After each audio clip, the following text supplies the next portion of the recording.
check.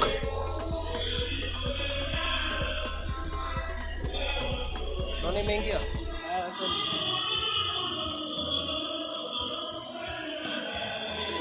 Leo anasema awalink. Leo anasema awalink. Anasema kilink huku juu, unajua sauti link sauti hupotea. Unachukuanga hivi.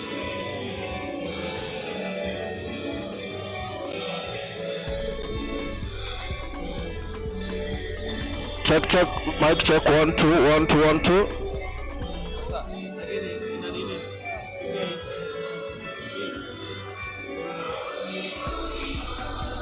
Mic check 1 2.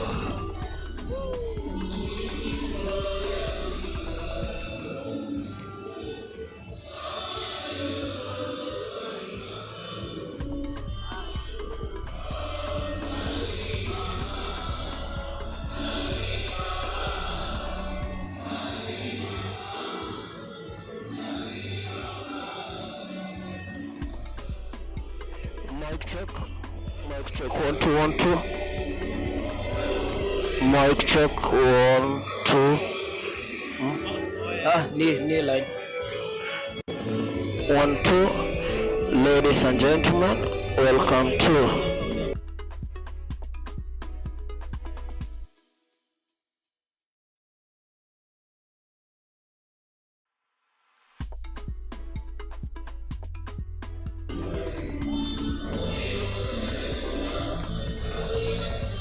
mic check 1 2 3.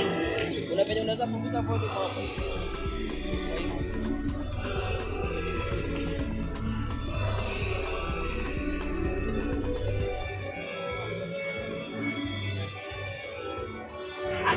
Mic check 1 1 2 3 4 5 6 7 8. Mic check, ladies and gentlemen.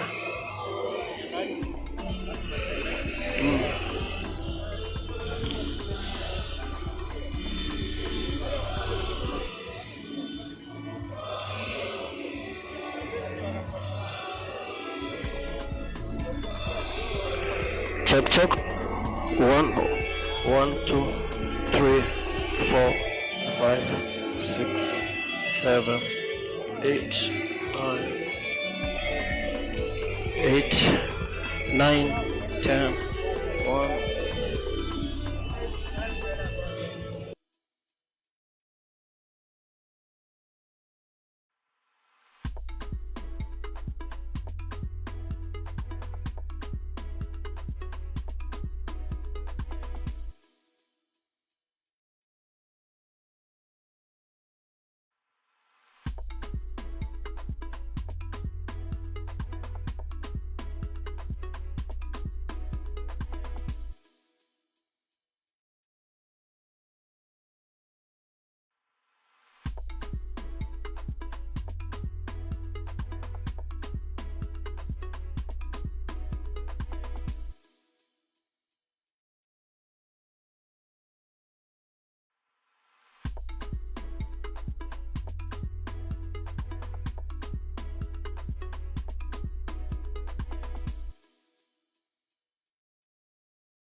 meeting the Kenya Prison Servicemen, Kenya Port Authority, meeting the General Service Units at the tail end of this event.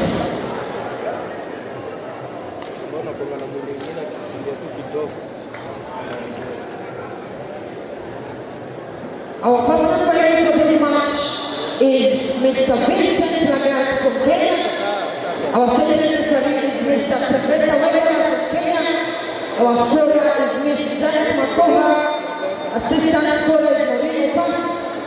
Our line judges, Willie Mutuma, Benson Deritu, Duncan Sioka, Esther Odela. The KCB Bank score is as follows. Player wearing jersey number 2, we have Malini Tere Tata. Jersey number 6, we have Belinda Balaza. Namutina Kenya, jersey number 7. Number 12, we have Teresh Kunradi. Police jersey number 12. The captain, Masumoy, jersey number 15. Libero jersey number 18, we have Josephine Fatah. The team manager KCB Bank is Marvin Tuko. Head coach, Dr. Munala, assisted by David Mugo.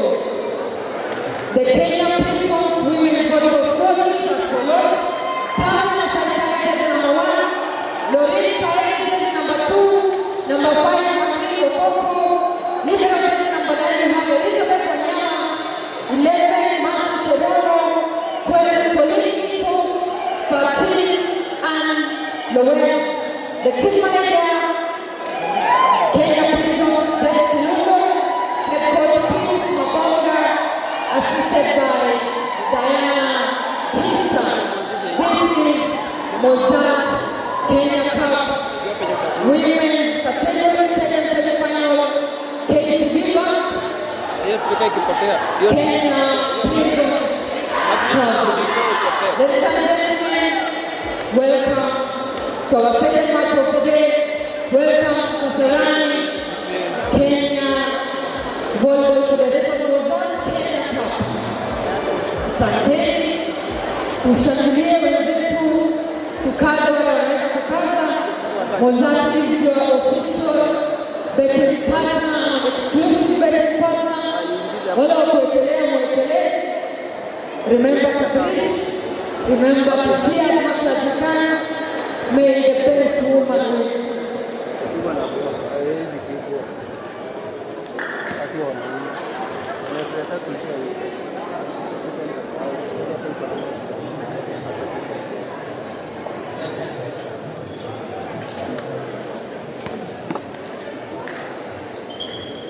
Warm welcome, ladies and gentlemen. A very good afternoon. It's just got to the afternoon to you.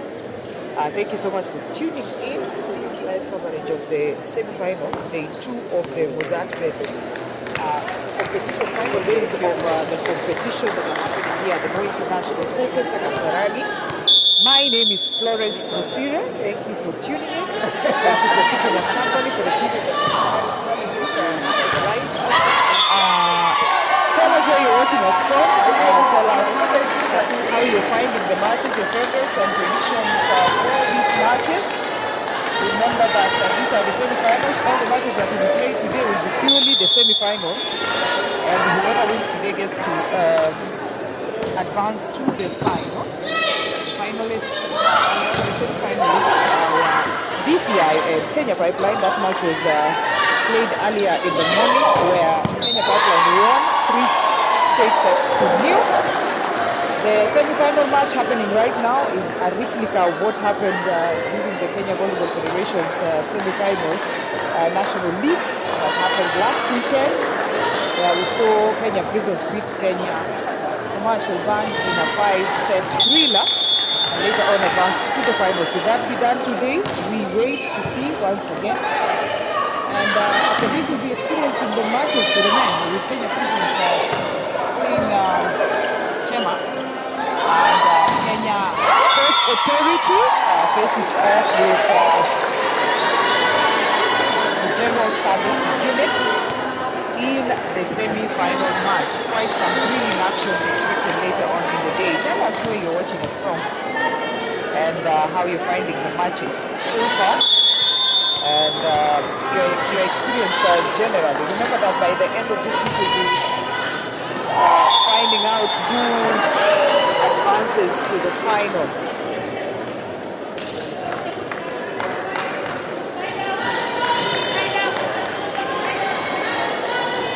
Massimo Im serving for KCB.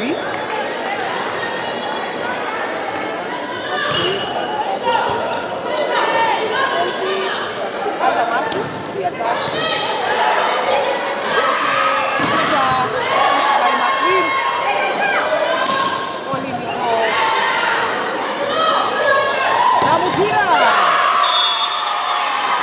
Namutira hitting it strong.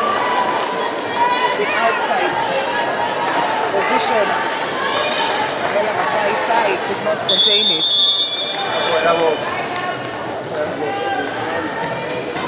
Massimo himself once again.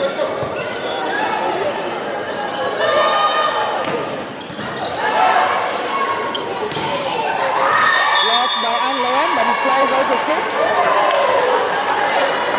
And Linda Baranza securing that point through the bunkers. Massimo Im still at the service court.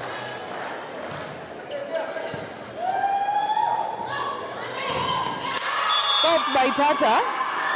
Once again, remember that KCB approached this match with vendetta, seeing as they lost during the league match.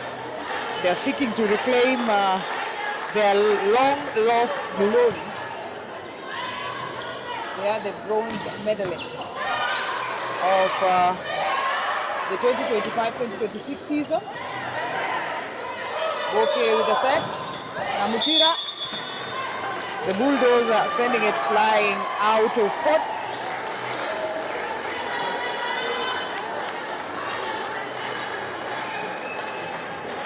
And it's Anloem serving.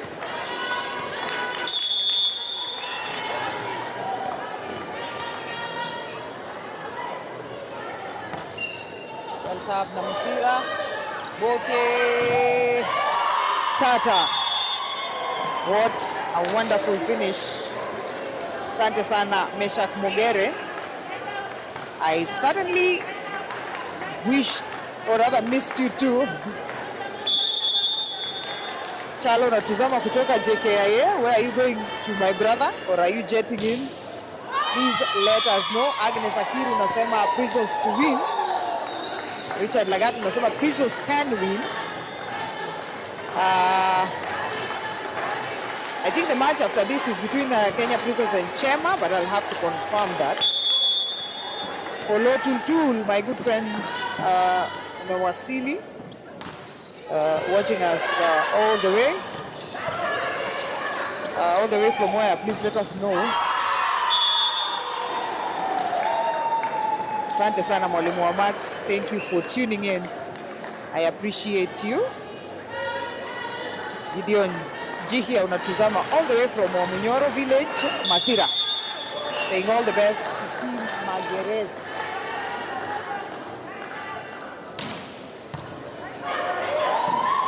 And it's going to be Namutira once again. Simple spin. Masi. And it goes flying out of court.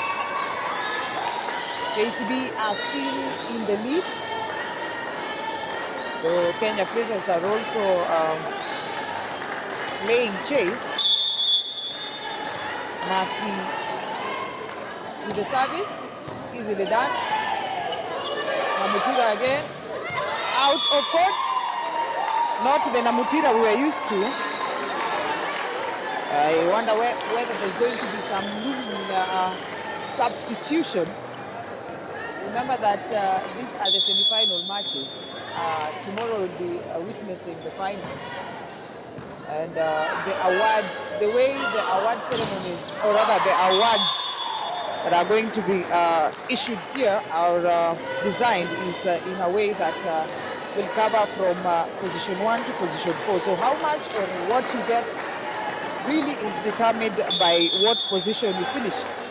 Again, everyone here is here to compete, not just to participate. So we are going to see some interesting volleyball.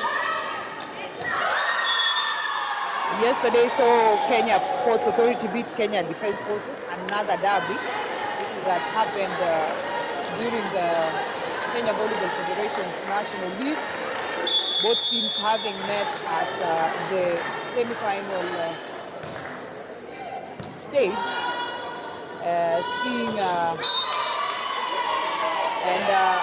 Kenya Ports Authority seeing off the KDF team. Yesterday it was again done, and KPA got to enjoy the services of Enoch Mogeni, who has had quite a number of professional stints over the years. He brought on such wonderful skills that saw KPA win, despite the fact that Kenya Defence Forces really put up a fight. But it was not to be. Later we saw the match, or rather before that we saw the match between Chema and Kapu. Chema won. And the one between Kenya Prisons and I'll have to confirm that Kenya Prisons won. So today's semi-final matches are as a result of events that happened yesterday. Na hiyo Stevens, niko kwa sana. Wanasema mambo ni mengi, masaa ni machache. But it's good to have you. Dorcas unasema, oh asante sana Dorcas. Thank you for tuning in. I missed you too.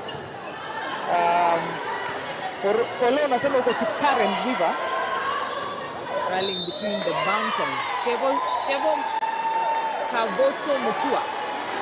Poa sana. Umepotelea wapi? Walo unasema Kenya Prisons watalishwa dust. We wait to see, but so far KCB have come on strong. Massimo in down the middle, those blocks of the duo Anlowem and Pauline Ito could not contain that hit. Clearly the formation of the block wasn't sufficient. Boke with the serve, the ball seemed to be flying out of court, but Mercy was caught off guard and decided, you know what, I am going to pick this. While we enjoy these matches, kindly be sure to share, like, subscribe, make sure that we bring on board as many people as we can, so they get to experience the thrill of the matches. Pauline Ito literally blocking her sister, Cherry Tata. Quite interesting. I'm sure there's going to be some dragging happening later. Another beautiful serve by Pamela Masaisai. Easily picked. Low M. Still in play. Wanyama. Ito down the line. Pauline Ito. Wonderfully done.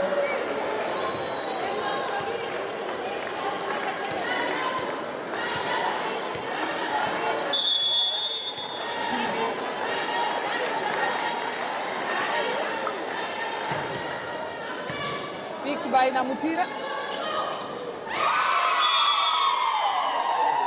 Another point for Kenya Pipeline.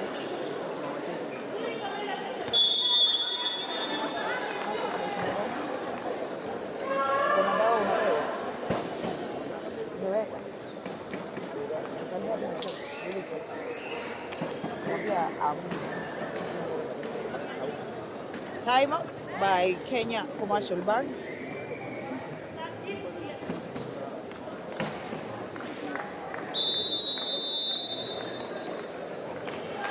And we are back. Currently, Prisons is in the lead, 13 points to 11. They have since picked up today some structure in the scene, something that was largely missing during the league matches, though they managed to beat KCB. Pamela Pixie Tito! Belinda Baraza couldn't block that ball. Remember that unlike the league matches, today we are playing just one match. It's not the best of 3 series, so you lose, you're out. There's no time to redeem yourself. So whoever emerges victorious after this match will proceed on to the finals that will be happening here tomorrow. Beautifully served, but it flies out of court. Henry Kipkoech unasema you're wishing KCB all the best. Prisons are an easy opponent for Pipeline. Richard unasema Prisons walichukua first 2 sets. Itakuwa imeenda hivyo wakichukua the first 2 sets. Aloema, Asimui, Tinda na Mutira.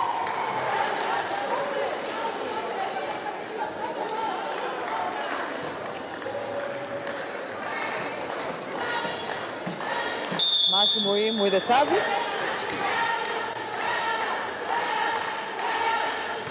Easily done. All the best of picks. The other Mercy securing that point for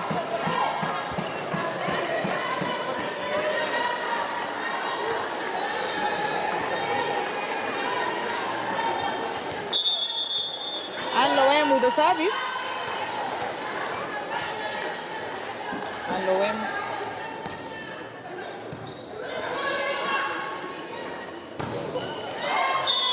failing to pick that ball by Terry Tata. Loem has done well to bring back her form after some nasty knee injury that had her out of play for I think 2-3 years, and she later on decided that it's time to be a mom. Now she's back, and it's refreshing to see her back in action after such a scare. Sandui picks it, well hit by Lorena, though it flies out of court. It flies out of court, and it's going to be Belinda Baraza serving. Simply done. Ito again, will it be down the middle again, flying out of court? It's just a case of precision on the part of Lauren Kaye. 15, KCB Bank 16. This is Mozzart, Kenya 16. Or rather 16-15. KCB step on to the lead. And the Kenya Prisons service transport.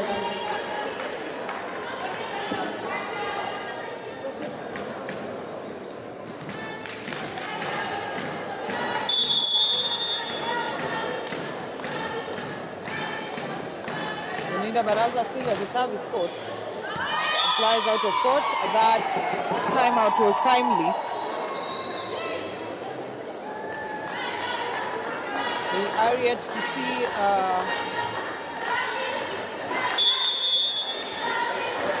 Melvina Sunday, who has been playing professional in Rwanda, take the court. Probably a case of the coach choosing to save the best for last. Lauren Kaye. Namutira. Start by Lauren once again. Master block. Like I said, yet to see Melvina Sunday take the court. We saw in the previous match, Pamela take the court. She has played in Finland. She did a feature for BCI, and Veronica Adhiambo, who featured for Kenya Pipeline during that first semi-final of the day. Veronica going on to receive the best, or rather player of the match award after that brilliant performance, securing the win for Kenya Pipeline Company. Again, an error in blocking. This time round, Laureen doesn't make that kill. It's going to be a service for Cherry.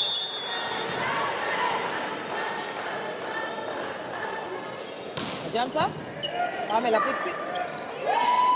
Molinito still in play. No. The referee says he did not cross the net. It's going to be a service again for Terry Tata.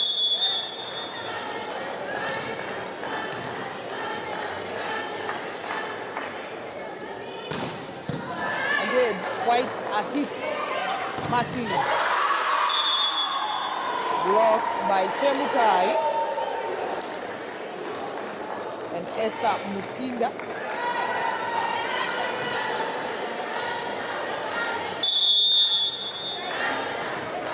Terry Tata serving once again.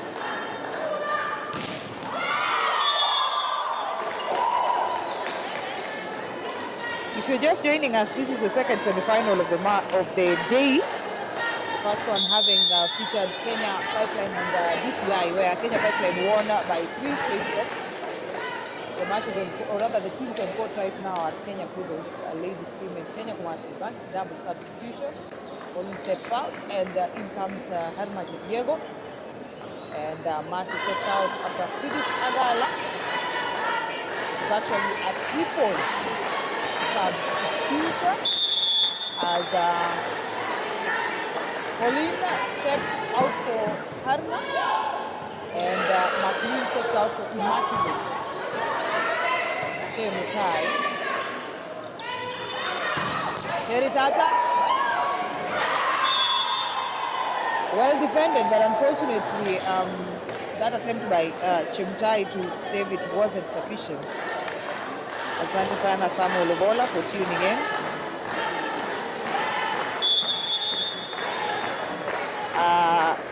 Lois Simiyu has been missing in action. I think there's been some situation with WADA, the World Anti-Doping Agency. I'm not suggesting that she's actually doping, but I think there was a case of a misunderstanding on their whereabouts during an attempt at conducting a test that resulted to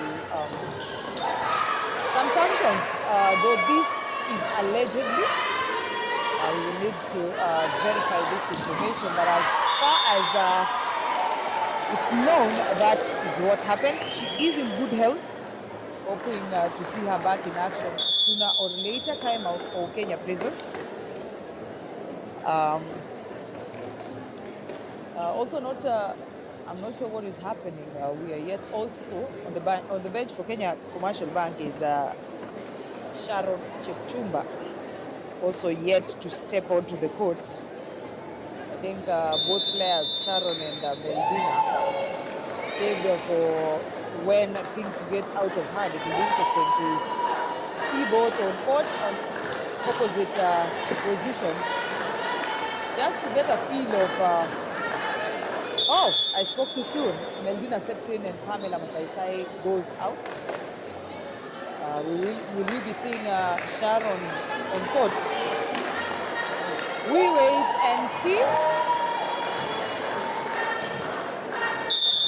Namutira, aka the bulldozer, serving. There it is. Still in play. Confirmed. This time round down the line. It's a point. Stank unasema unatazama kutoka Paris, supporting KCB. Thank you for tuning in. Substitution, Shalim Maiwa in. And out goes Namutira. I think beef onto the back of defense. Shalim Maiwa has also played as libero. Is also quite good. in beach volleyball. The ball is in. The lines judge says it's in, but the first referee deciding that that ball indeed flew out of court. Kindly tell a friend to tell a friend. Make sure everyone comes on board as we enjoy these matches and also bring them to you. Lauren serving. What would it be? The referee decides that his decision stands. A point goes to Kenya Princess.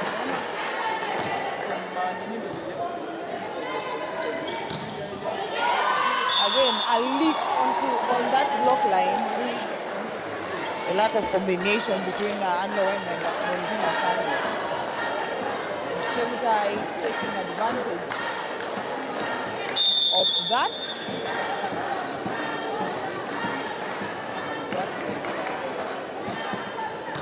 Well up, picked by Meldina. Still in play. Simple finish. Could be punished. Still in play. Tata. Chemutai with a net touch. 22-23. 22-23.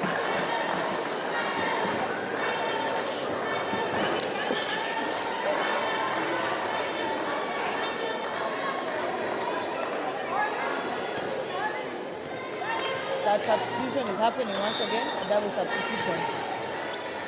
Coordinator for Herman Japiego, bringing it back to 3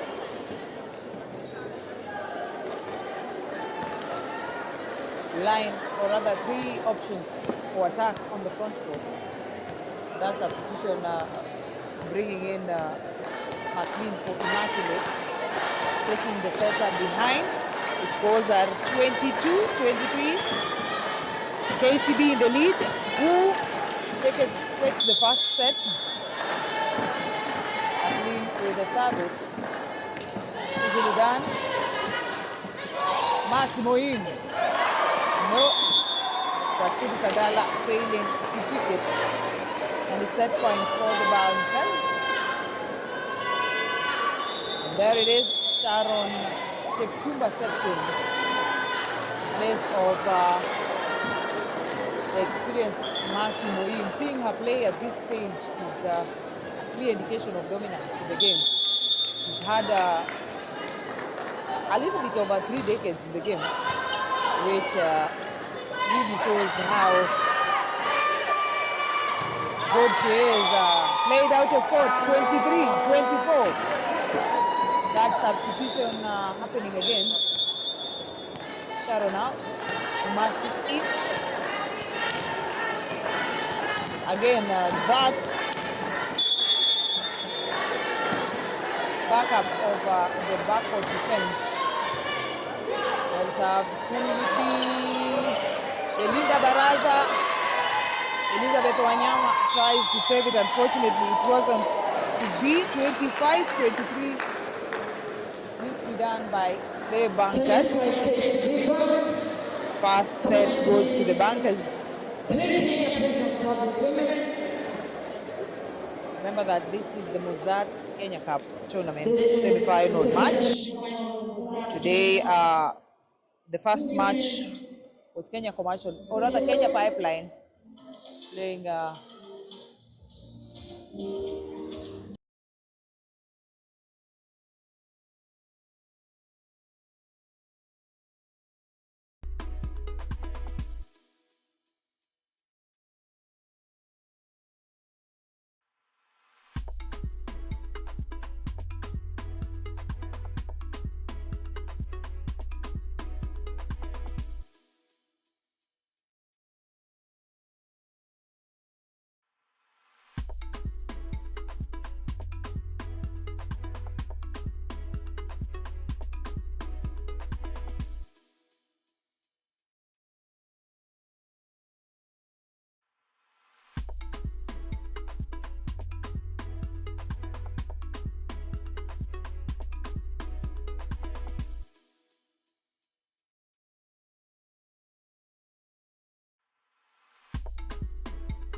Sets, the second semi-final match between Kenya Commercial Bank and Kenya Prisons volleyball team. Kenya Commercial Bank has since secured the first set, 25-23.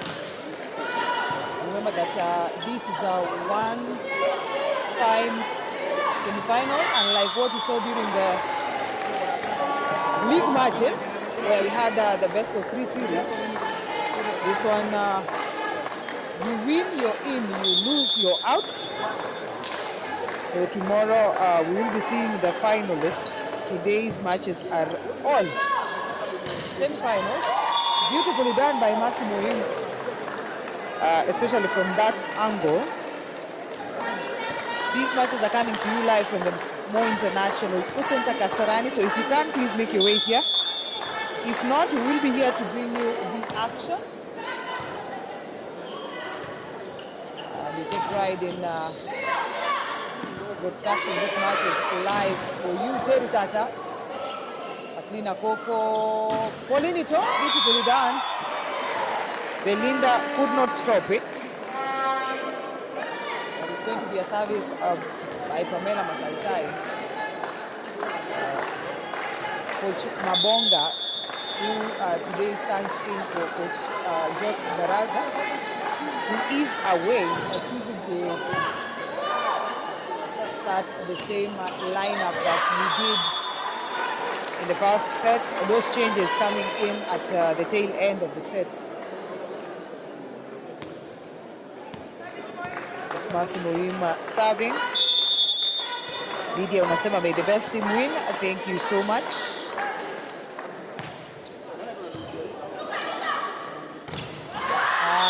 Beautifully done by Terry Tata.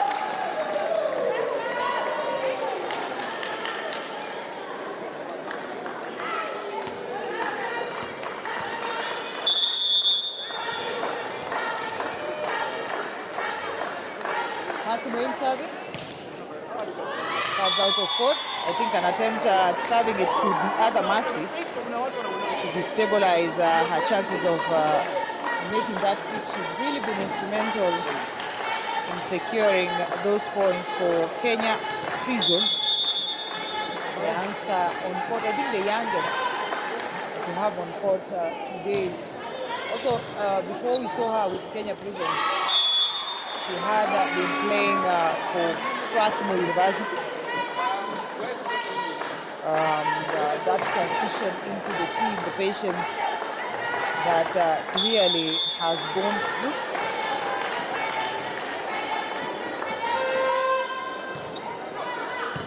Well picked. Again, a blocker by Tata. Going to be a simple finish. Indeed it is.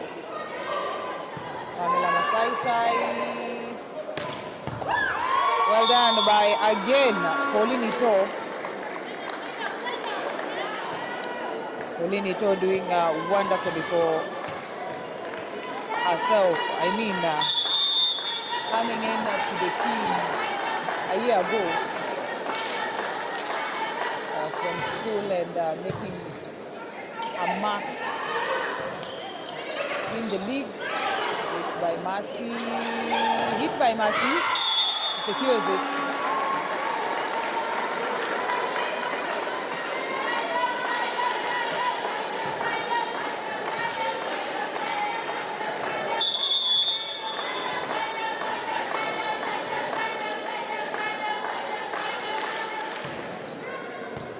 And the rim. Beautifully done by Tata. Another point for KCB as Chemchai steps in.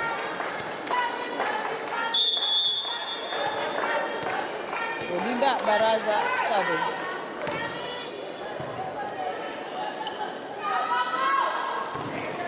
Paulinito. Sandui Ito again. Blocked by Chemchai once again.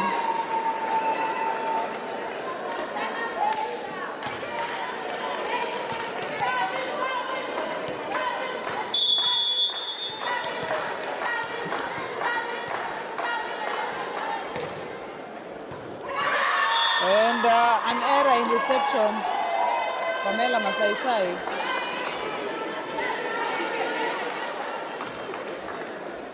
Yedida Baraza still serving.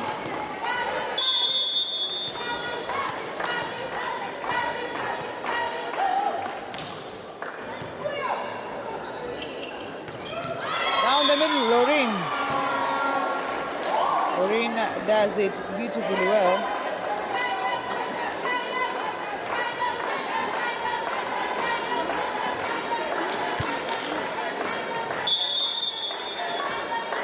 Pauline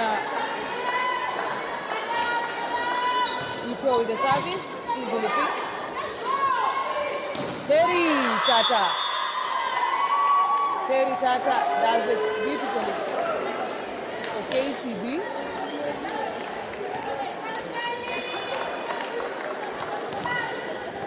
Terry Tata again with the service. On the net.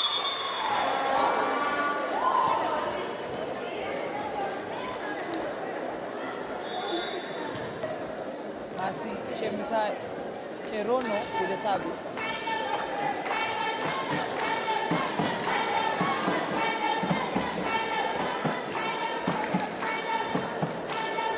Substitution this time round. Meldina Sande coming in early.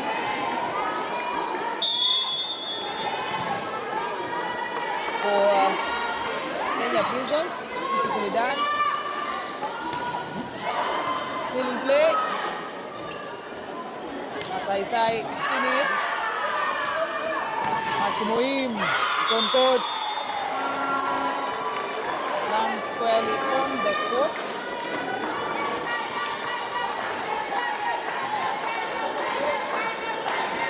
Meldina Sande once again serving.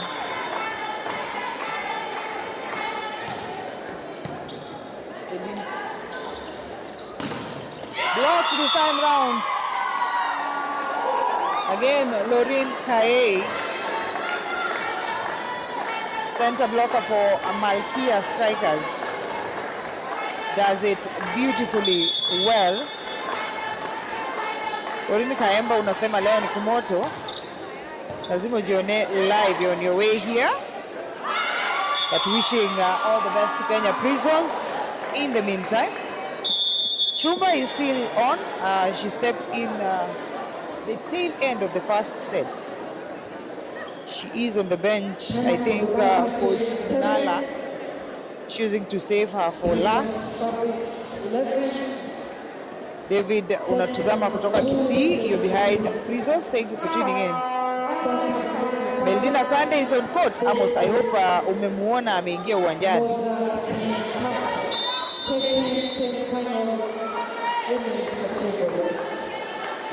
And it's still Meldina serving for Kenya Prisons. Scores are 9 points for Prisons, 7 points for KCB. Terry Tata. Down the line, picked by Wanyama. Still in play. Namutira. There's a net touch.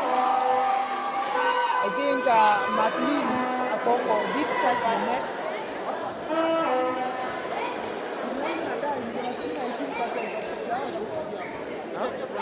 It's going to be Namutira, aka the bulldozer, serving for Chuba is on the bench. Rebecca, thank you so much for tuning in. Saying all the best to Team KCB. Chumba is on the bench. Mwalimu wa Mats unasema KCB all the way. Maya, you're wishing Kenya Prisons Queens all the best. Lorraine Kaye to the service. Masimoim flies out of court. The referee says there was a touch, but it was on the net, not on the baseline. Chemutai serving.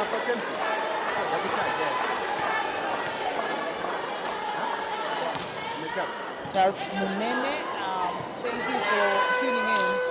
I'm sure the remaining matches will be equally as entertaining. Well picked, the backward defense for Kenya Prisons today on fire.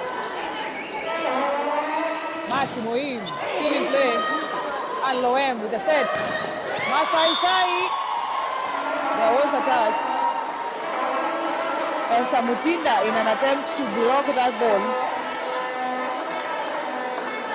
Gave away that touch to Pamela Masai Sai. Aklin Makoko. And Mutinda, Moim, picked by Mama. Eldina Sadi spinning it over. Belida still in play, the backward defense. You have to give Kenya Prisons the flowers for the backward defense. Equally on the KCB side, what a rally. Pamela Masai Sai. Ladies and gentlemen, Pamela Masai Sai. Beautifully done. Substitution, Esther Mutinda steps out. Okay, steps in. Well, Ambrose, that is the decision of the head coach, Mr. Jacob Munala, on what time to bring in Chuba. Blocked by Lorem Anita. Karibu sana Doreen Haemba. Kenya Prisons 4 points clear. McLean once again picked by the libero Moim. And Loem failing to make that block.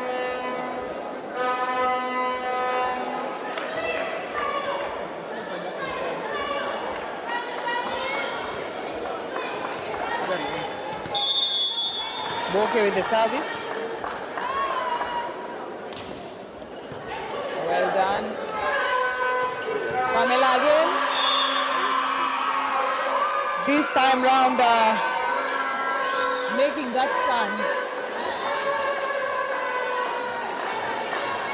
Because if she had chosen to go straight, Belinda Baraza would not have let that happen. Mutira. Hesitation by both players, McLean and Pamela, resulting in that failure in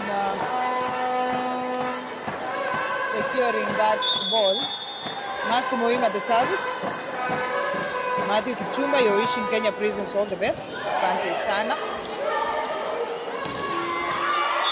I mean, Pauline Ito having a field day.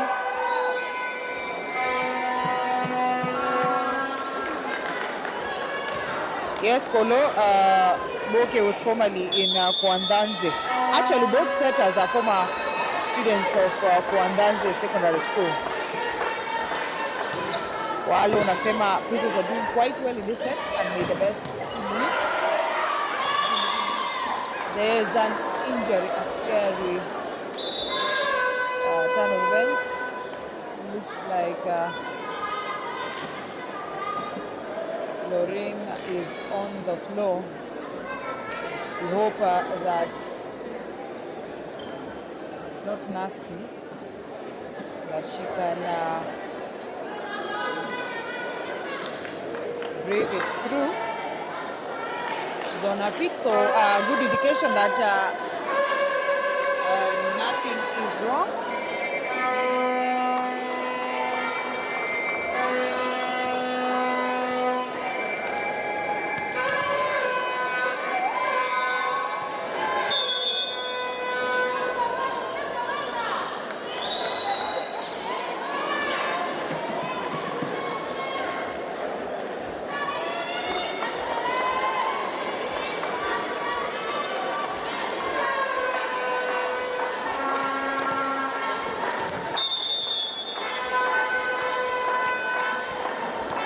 And thankfully that was not serious.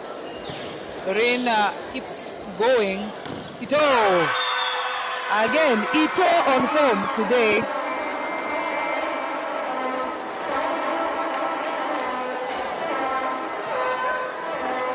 Pauline Ito doing wonderfully well. This second set of the second semi-final match. Again, Namutira. Tata. There was a touch on that ball.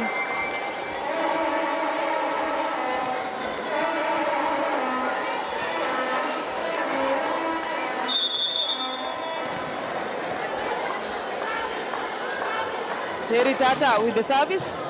Picked by Sandui. Down the middle. Meldina Sande. Namutira. The energy, the sheer energy behind that ball. I think that is what earned her the name, the bulldozer. Jersey number 5 is Atlina Koko, the setter. Indeed, she's doing wonderfully well today, as you have rightfully observed. Diana Mudoka, unawatakia wana magereza kila laheri. Thank you for tuning in. So does Paris Cheruto. Asante sana. Wishing Kenya Prisons all the best. Indeed, they will have to bring in, or rather on their A game tomorrow. Kenya Pipeline Company is not a side to be played with. They need all the preparation they can get. And the referee did not call that. McLean trying it once again. And punished by Namutira.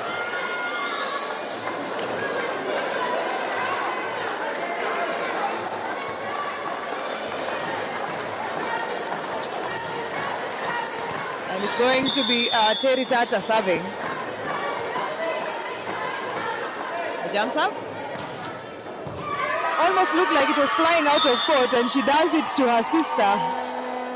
Can see her giggling. She served it to her sister, who failed to make that pick. It did look like it was flying out of court. That error in judgment by Pauline Ito. Also the fact that it was served to her did destabilize her. Or rather, Lorraine. Namutira raising up to the occasion. Street Smart, asante sana, thank you for that. Yoko Frederick unasema the KCB coach hayuko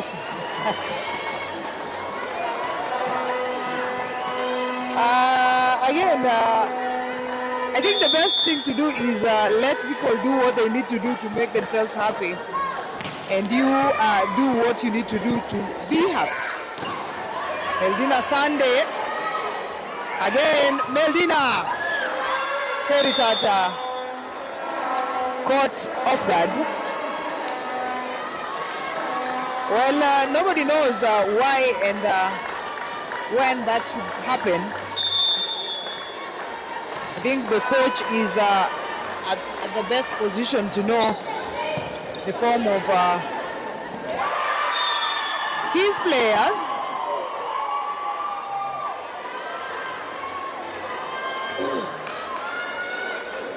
Paul Masika unatizama moja kwa moja kutoka Makueni Main Prisons, rallying behind the Kenya Prisons ladies. Thank you for tuning in. Pamela Masaisai, James Odhiambo anasema tungojee mechi za jioni, hizi zingine ni za kufurahisha macho. So you're talking about the match between KPA and the General Service Unit. Massimo Imu, that hit, the ball goes out of play. Kenya Prisons have since stepped on to the 20th point mark, but However, they have stalled for quite a bit, seeing as KCB had been trailing for a better part of the match, with margins of up to 4 points, and right now bridging that gap to just a point. Could we be looking at a 5-setter? We don't know. Substitution, McLean in. McLean, Pauline in, out is Immaculate Chemutai and Herma Jepiego. Godfrey Jomo, I think it depends on the referee of the day, because yesterday we did see the men penalized for those dunks by the setters over the net. I think the decisions vary from referee to referee, but the rule still stands. And a single block on the middle, Pamela Masaisai, the outside hitter for Kenya Prisons. Timeout by KCB. 22 Prisons, 19 KCB. David, unasema Prisons, if Prisons win, watawanunulia soda. I'm not sure who watakaonunuliwa soda ni nani.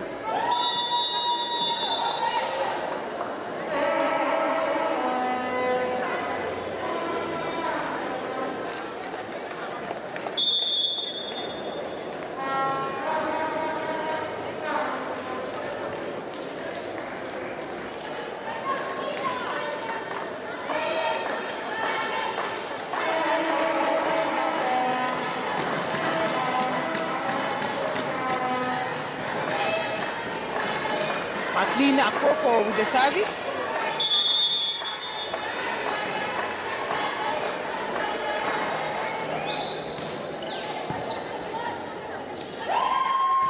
Massimo in picked by Meldina Sande, easily done by Pamela. It's an overpass. Pamela once again. Nobody covered that. Nobody went for the rebound. And there was completely no attempt at saving that ball. Boke serving. McLean, Pamela, it's out. It's out of play. 23-20. Prisons 2 points shy of taking this set. Daniel Maderi, tumekukosa huku all the way from Naivasha. Tujuze Naivasha kukoje. Again, no attempt, or is it a lack of coordination or anticipation on the Kenya Prisons side?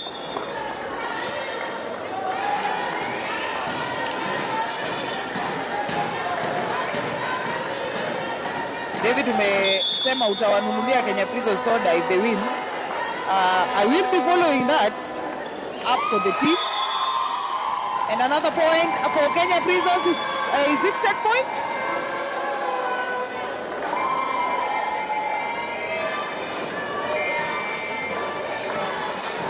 And it's an Anloem with the service.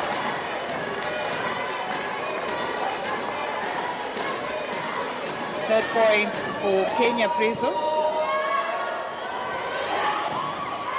Beautifully done by Terry Tata.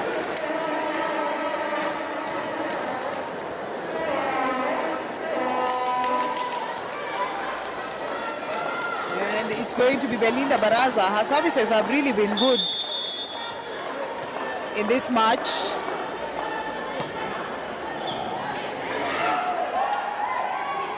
Meldina, 25-22. Kenya Prisons take that set. They will be looking checking to see whether we are actually looking at a 5-setter.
Happening here at the Moi International Sports Center, Kasarani. Remember that KCB took the first set and the second one got to Kenya Prisons. They got to pick that. And yeah, this is the third set. We are yet to see Chumba on the starting lineup. Picked by McLean, Loem, Ito. Easily done by Pauline Ito.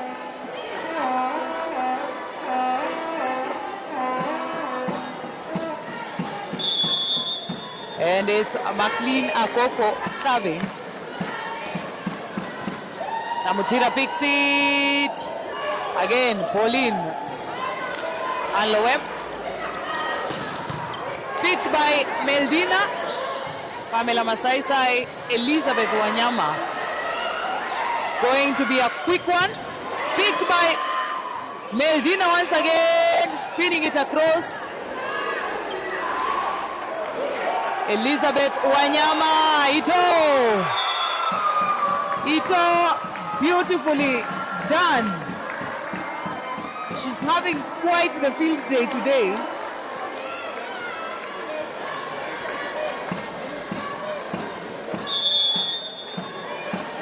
Boso unasema KCB will be fighting for position 3 and they will be meeting DCI tomorrow.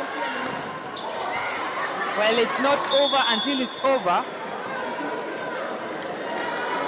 Absolutely, it's going to be a wait and see kind of situation.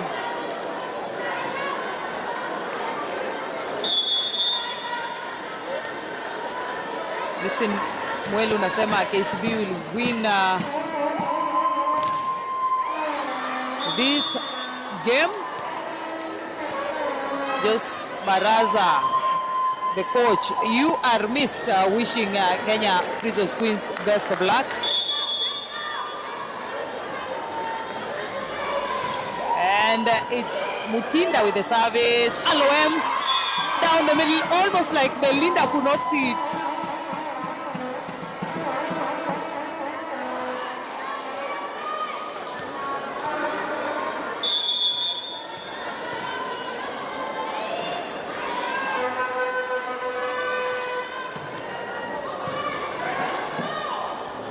Esther Mutinda, Ito picked, or rather, Terry Tata. Now, that finish by Belinda Baraza, quite the finish. Massimo Im serving.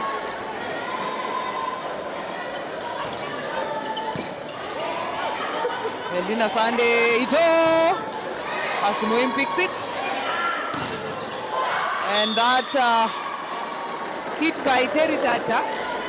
Too heavy for Anne Lowe.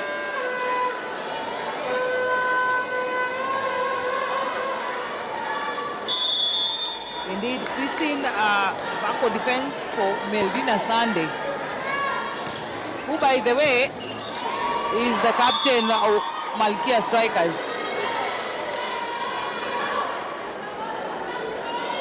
Done well.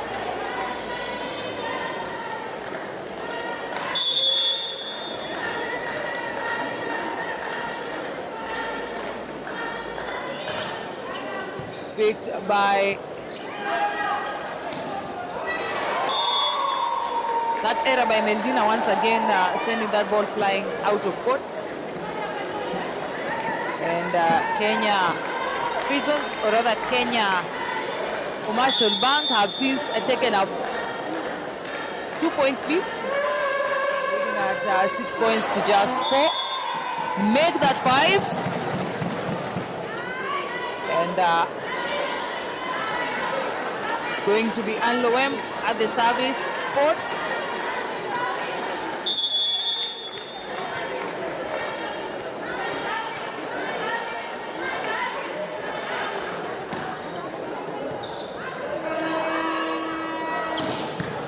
Or rather, Terry Tata, and Loem saves it all the way from the backcourt.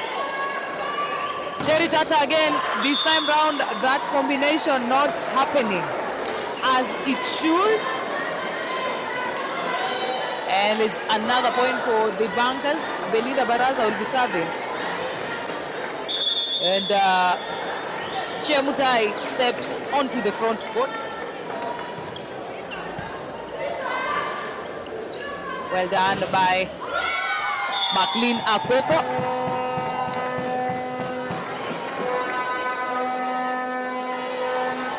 Olinito at the service court.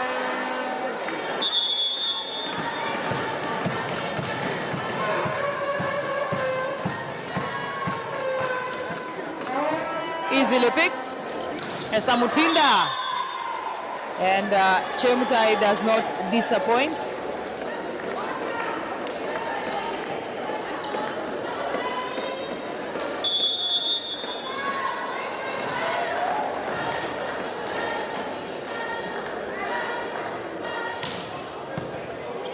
Sandui picks it.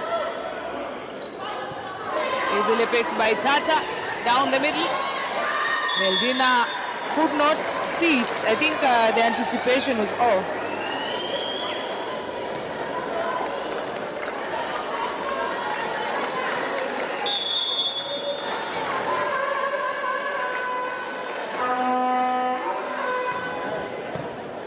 Again, Sandui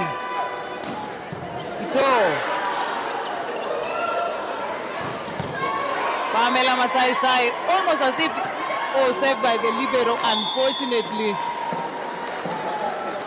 he did not stand.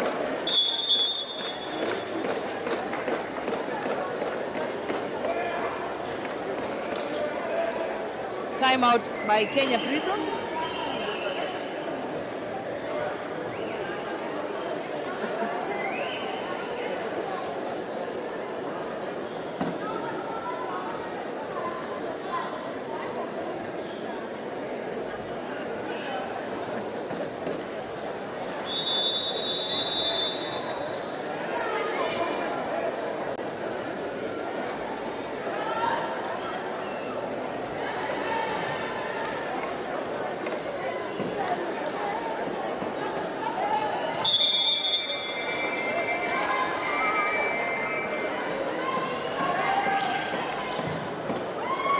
And hit by Ito down the line, an attempt at least at hitting that ball on the line.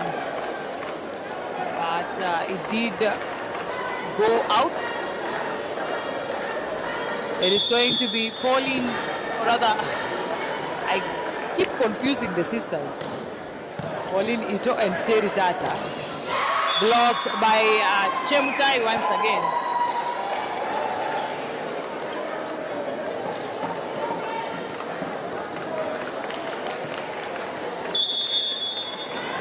Another service by Terry Tata.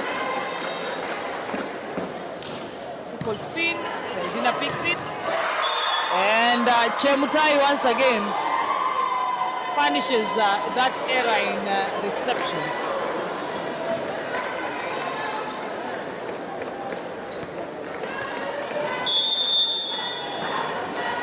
Terry Tata with the service.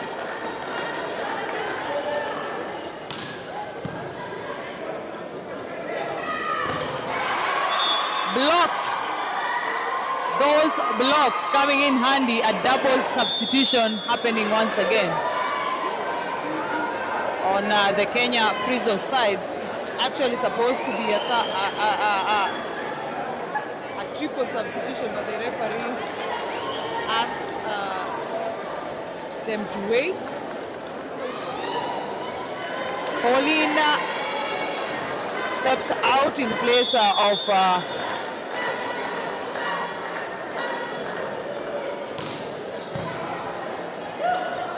Arma Jepiego. Blocks by Meldina. Again at the bulldozer. Down the line, Lorraine Kaye doing it from the outside position.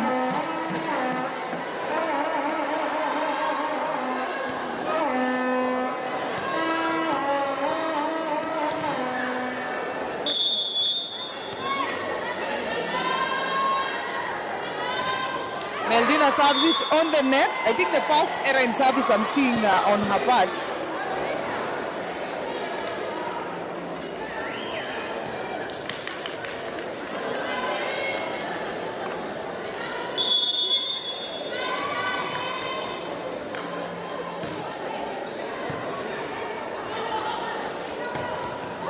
Beautifully done again by Pamela.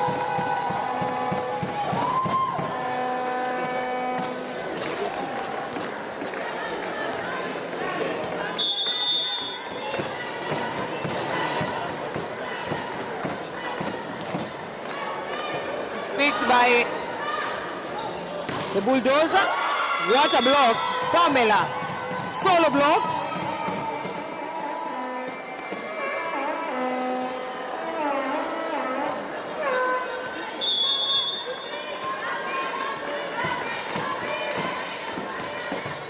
Served by Lorraine. And that touch on the net, I think, destabilizing the libero. It's a point for Kenya Prisons.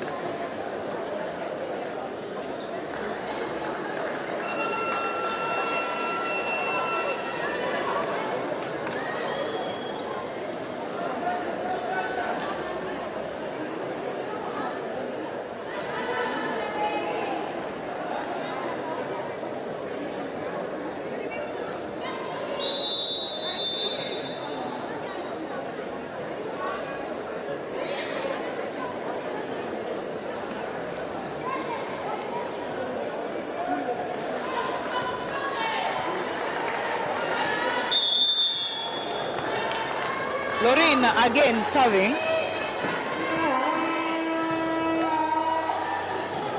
Blocked by Ann Lowem. Not the best of picks by Chemutai.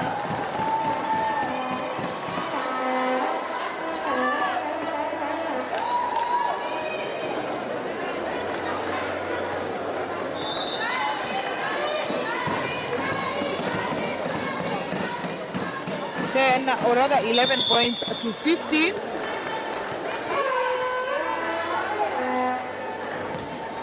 Vishnu Rai, you're watching us live from Nepal. Thank you for tuning in. Eldina picks it. And Chemutai hitting it out of court.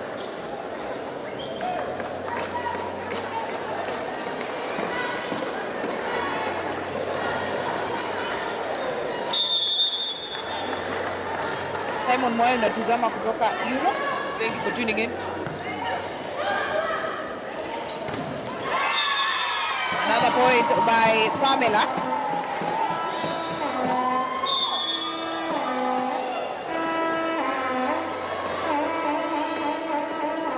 Substitution, Chemutai out, Matlin in, Pauline in, Herma Jepiego out.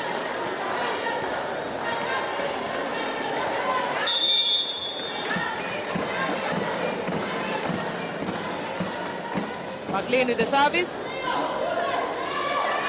Masimoim.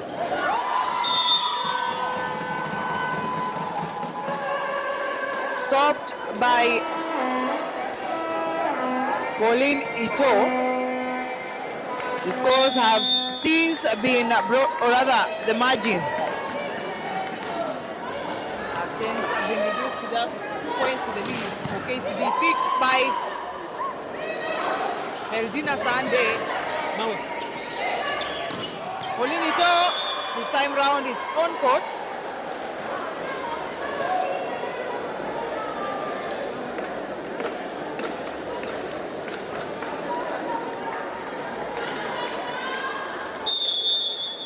Esther Mutinda will be serving for KCB. 16-13. Pamela with a simple spin and nobody picks it. Esther Mutinda is not happy at the turn of events.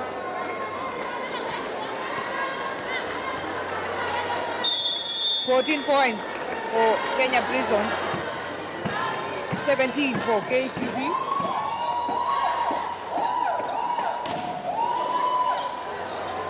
Still in play.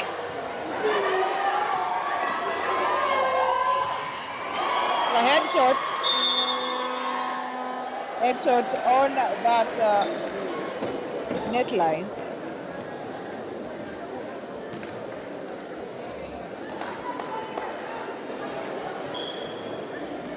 Anil Sai,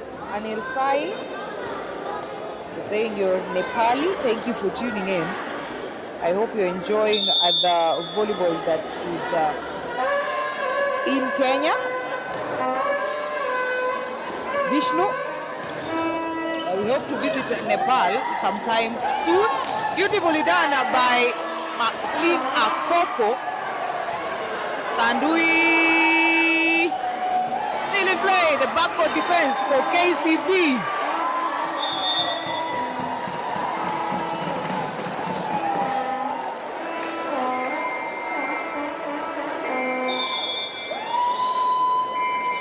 Samuel Mwizi, you're watching us live from Texas. Kenya, are you kidding us? Thank you so much for tuning in.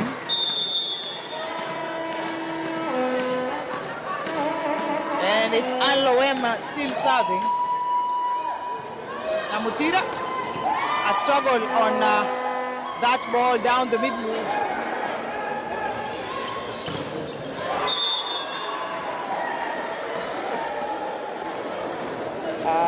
I'm very fine, thank you. I hope you're well. How is Nepal?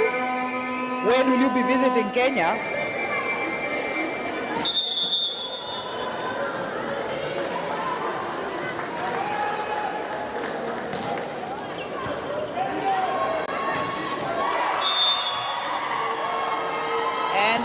Another point for KCB.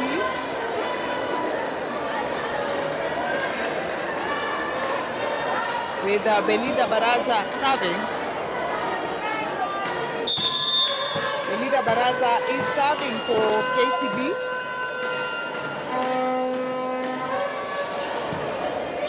Easily picked. Maureen Kaye could not. Terry Tata sending it flying out of court.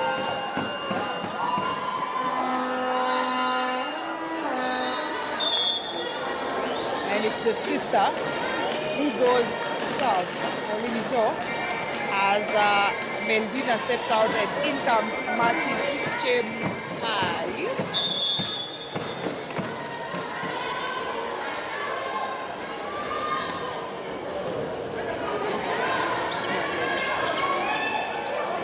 Pamela Masai. Beautifully done again by Paulinito.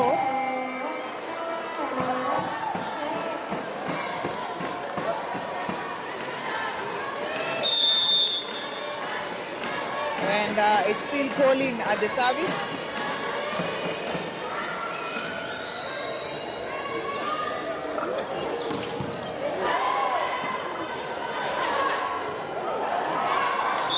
It did not go across the net as expected.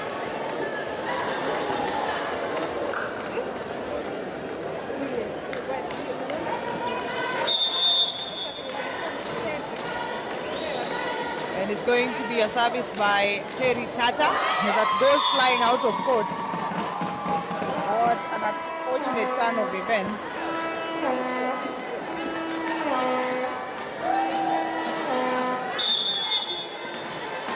Quite an unfortunate turn of events.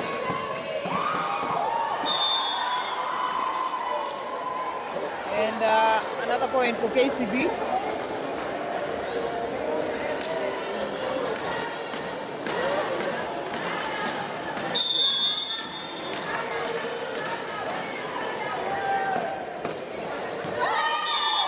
Another point for Kenya Prisons Queens.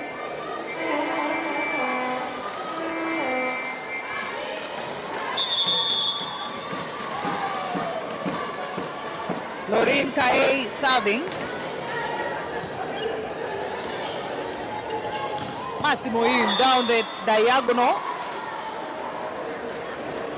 Yes, it is a club match, but it's a tournament called the Mozzart Kenya Cup. The league ended last weekend, the National League, for the 2025-2026 season. This is a tournament that runs alongside the league. I think also this weekend is the last edition, or rather the last round of these matches. By tomorrow we get to know who gets crowned the kings and queens of the Kenya Cup.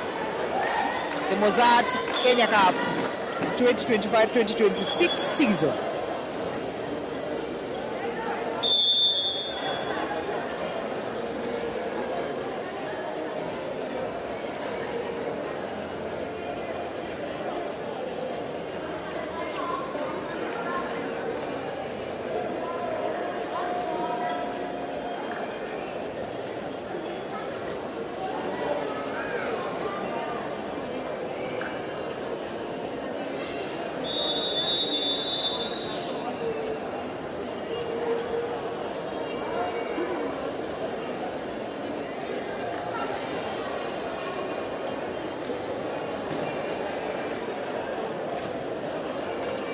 And after that timeout, we are back. KCB currently at set point against 19 of Kenya Prisons. They fought well from behind, but it seems not to be sufficient.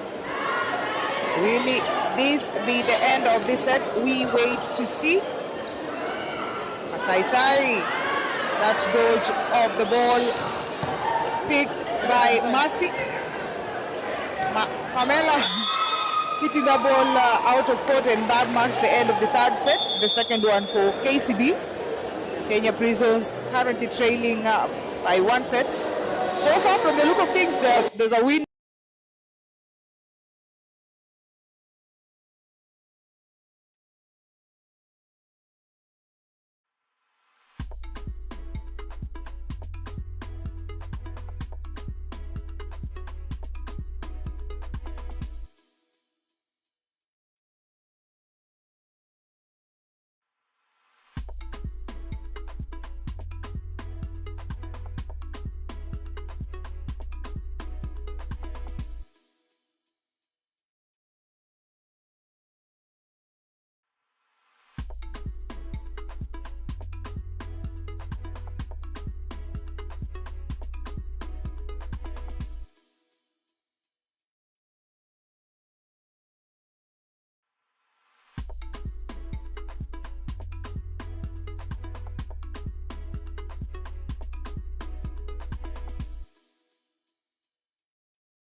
And we're back with the start of the third and maybe final set, or rather the fourth, I beg your pardon, set of this match.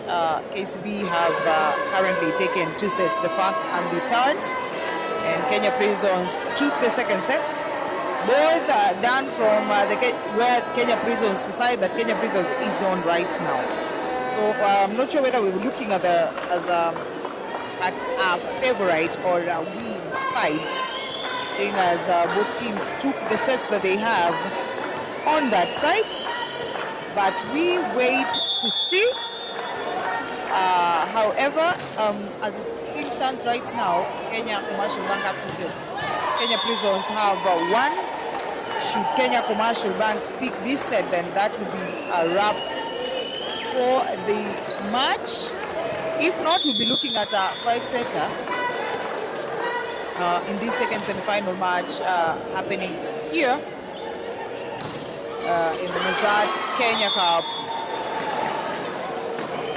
tournament. McLean Akoko goes to serve. Godwin unasema Magereza all the best. Watching live from Bahrain.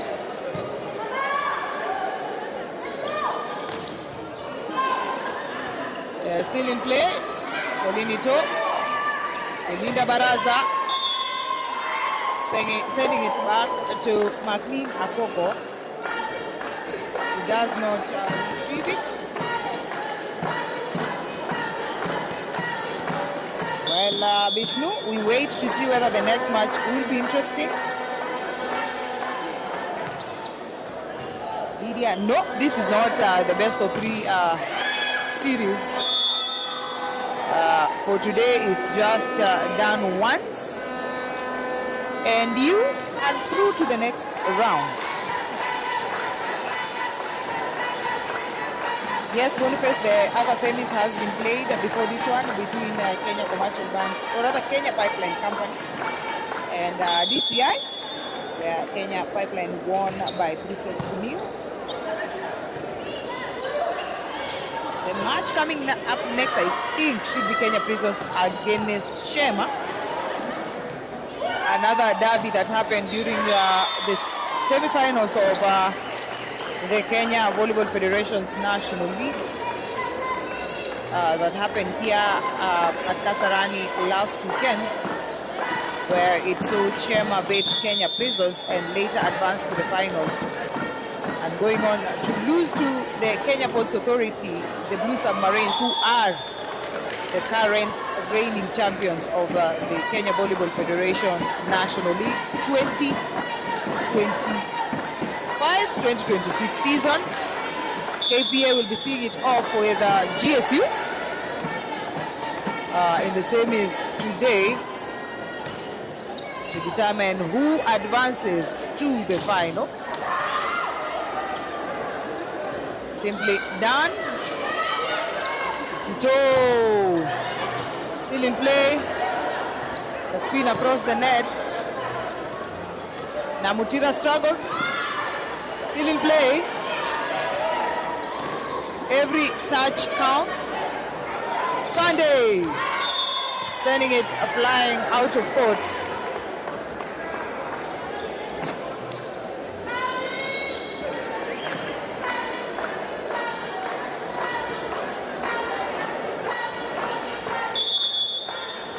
Terry Tata serving.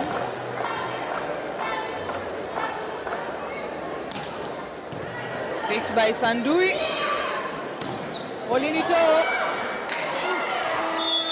And that struggle by Lindsay Jeruto and Esther Mutinda. Not bearing fruit, but quite the effort there. Godwin, you are watching us from Bahrain, wishing Prisons all the best. Thank you for tuning in. Rashid Kito unasema bankers all the way. Na Mutira secures that point for the bankers.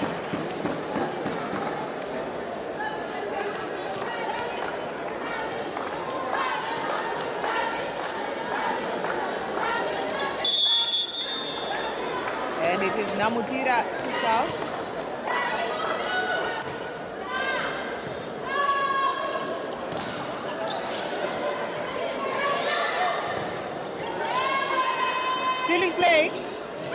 And it's a point.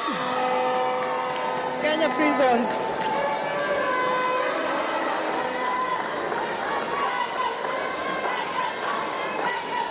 Saved by the net.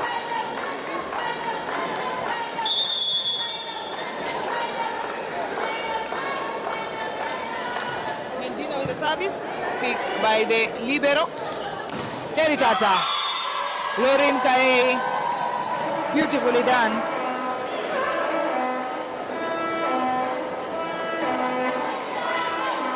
Kenya Prisons 6 points. KCB 5. Namutira picks it. Massimo Im. Ball flies out of court. There was no touch to that ball. Again, Meldina Sunday, Mama. Serving for the Prisons Queens. Beautifully done. Namutira. Massimo Im again, stopped by Lorraine. Terry Tata, simple spin. Elizabeth Wanyama. All the best of sets. Massimo Im struggles. Pamela Masai is on court. And a timeout by KCB. Systems seem not to be working as expected.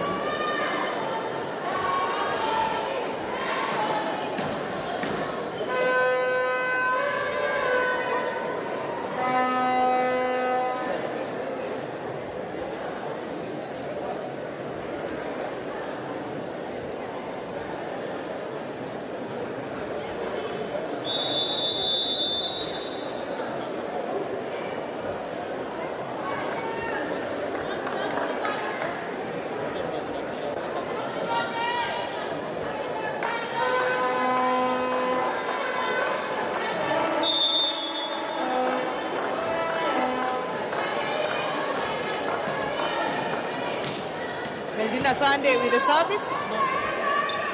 Massimo Im again, still in play. Pamela Masai spinning it. Mutinda. Massimo Im down the diagonal.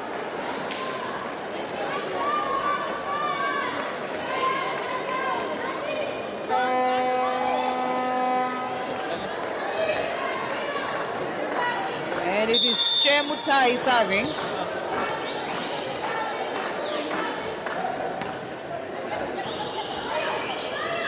Lorraine with the set. Pamela. Amutira. Terry Tata on the best of sets. Picked by Paulinito. Pamela. And it's a block out.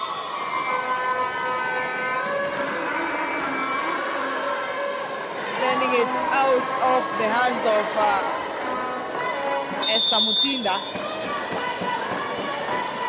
Lorraine serving. Massimo Im. Bulldozer. Picked by Pamela. Paulinito still in play. The bulldozer again tipping it down the middle. Another spin. Bulldozer once again. Who will it be? And a rebound not taken by the Prisons Queens.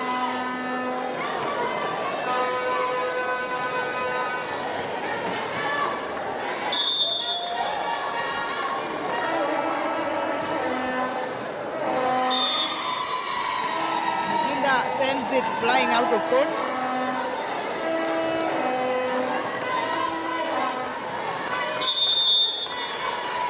As McLean goes to serve.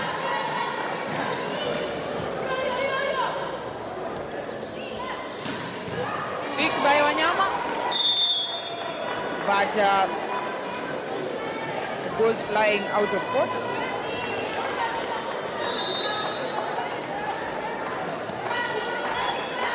Massimo Im serving.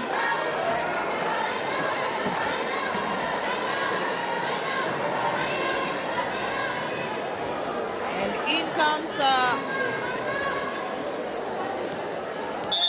Herma Jepiego. place of McLean Akoko. Herma Pamela. And the referee indicates that ball did not cross over.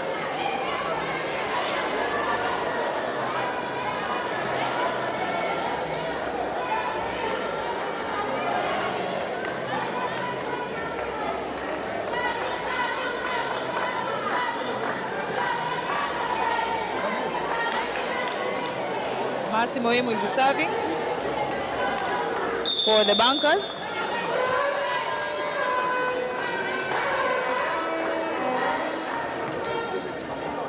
Pamela picks it. Done beautifully by Ann Loem.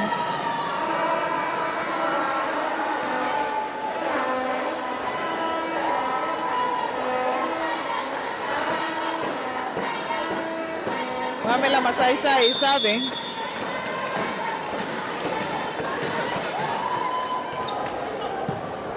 Easily picked down the middle in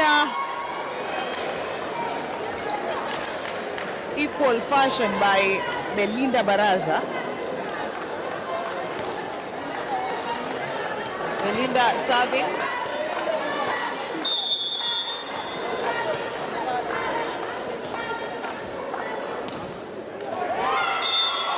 On the net.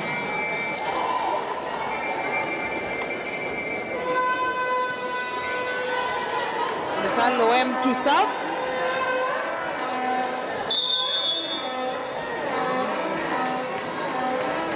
Ann Loem serving.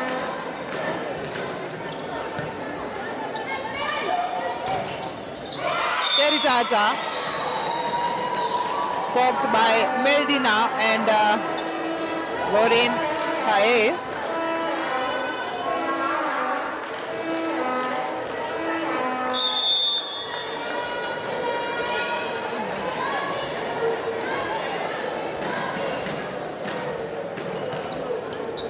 Ann with the service. Namutira.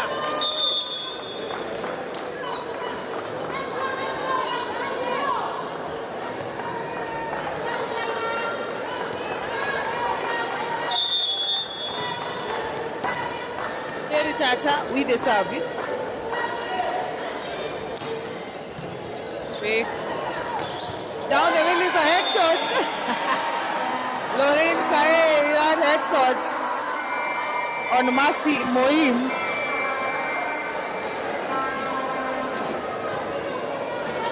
Catching her off guard. It's 13 points to 12.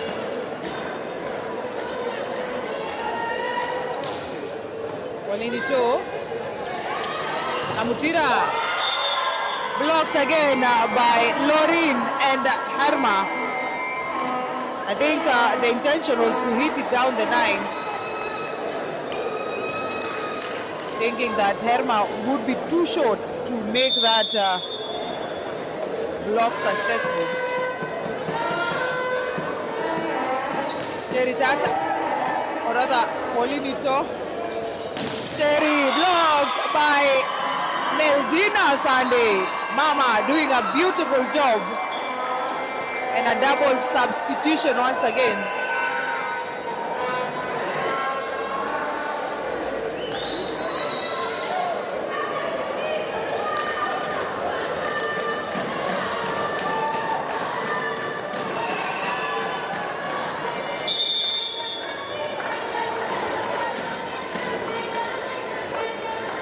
Polinito.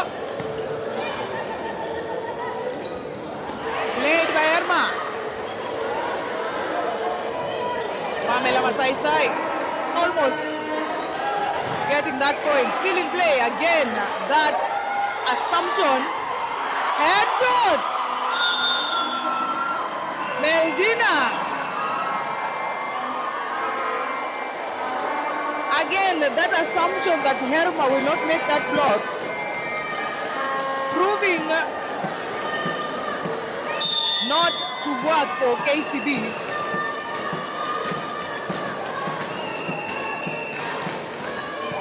Served by Polinito. Namutira.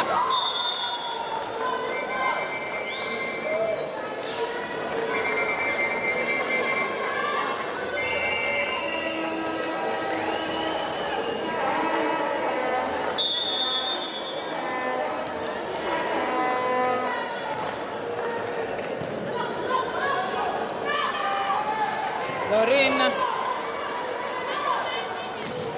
picked by Sandui. Meldina Sanders still in play.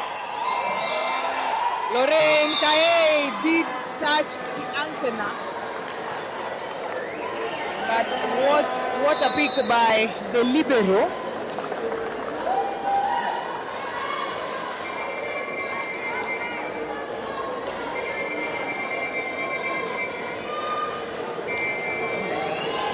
And it's going to be Charlene Maiwa, who will be serving in place of Namutira.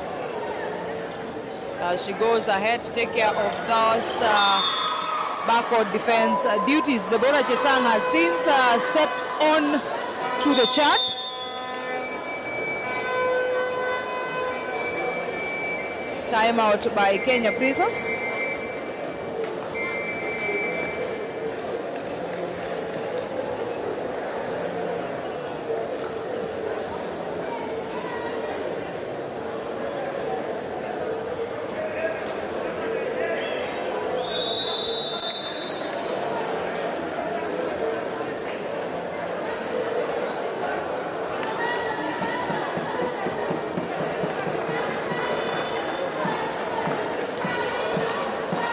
Charlene still serving.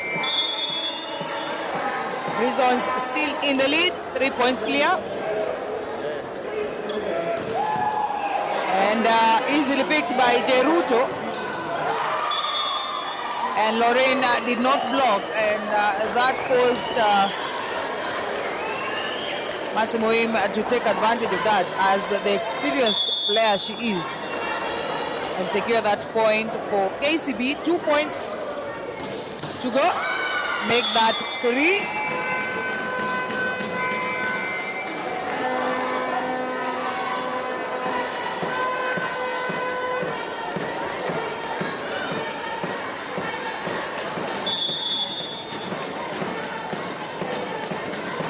Meldina with the service. Okay, Moim gets that point.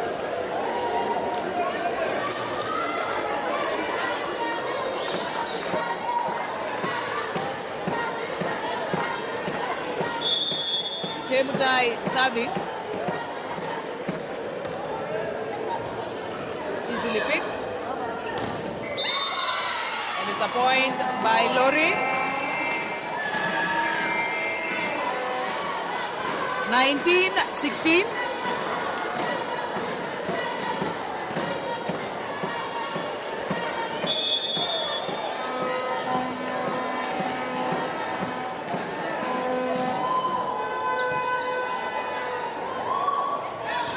Bora securing it.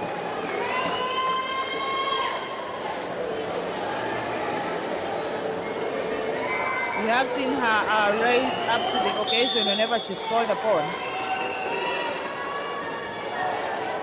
Chumba is on the bench. No, she's on court in place of Mercy Moim.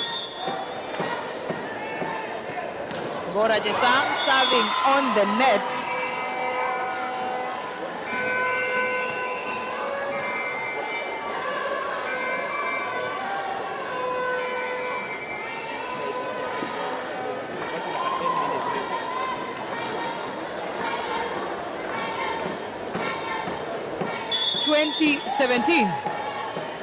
Arma Jepiego serving, and she serves it out of court.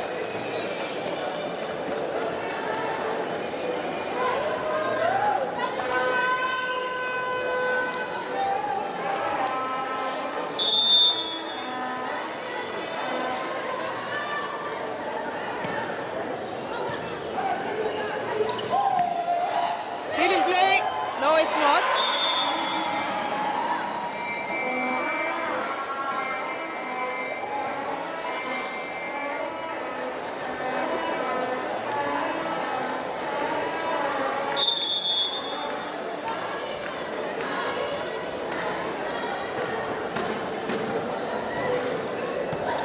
Charlene Maiwa Charlene again. Way outside the antenna.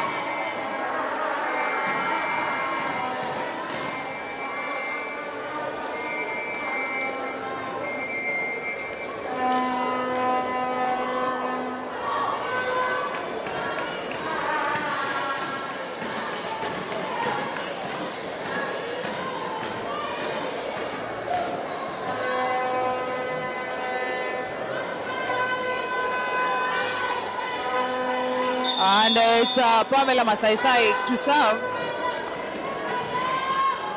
We might just be looking at a 5-setter. Another best of picks by Pamela. As we enjoy these matches also, I wish to bring to your attention that the 2026 Women's African Nation Championships will be played here in Nairobi, Kasarani Moi International Sports Center, Indoor Arena.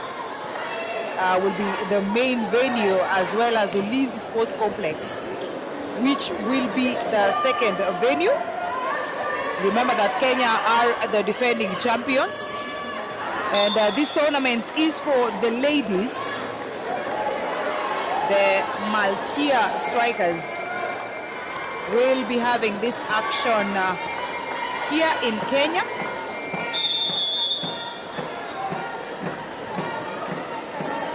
Happening from the 23rd of August through to the 5th of September 2026. Now the best of sets. Still in play, Erma Medina on court. On court. Like I was saying, the dates will be 23rd August through to the 5th of September 2026. And like I said, the primary court for the matches will be Kasarani, and Ulinzi Complex will be the other court for the matches. So, of course, you're welcome to come and cheer on the girls as they defend their title.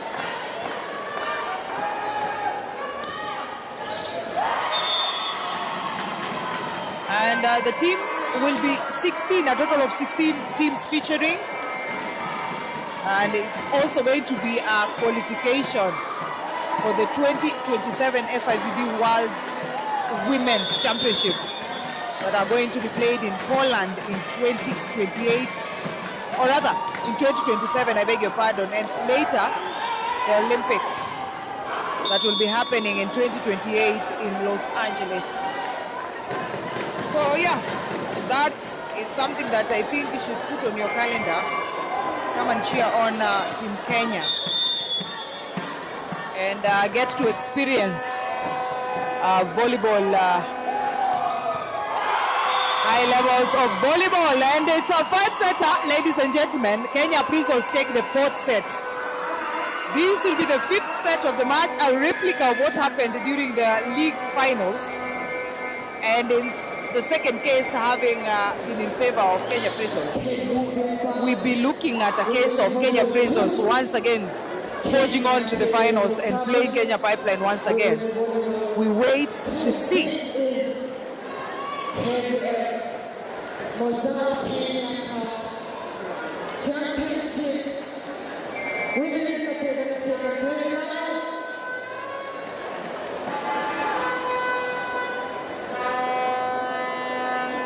The winner of this match will be meeting the Kenya Pipeline Company Women's Volleyball Ultimate Rush for Goals and the 2026 Mozzart Kenya Cup Championship. Later on this, we are going to have the Kenya Volleyball Club meeting the Kenya Prison Servicemen Volleyball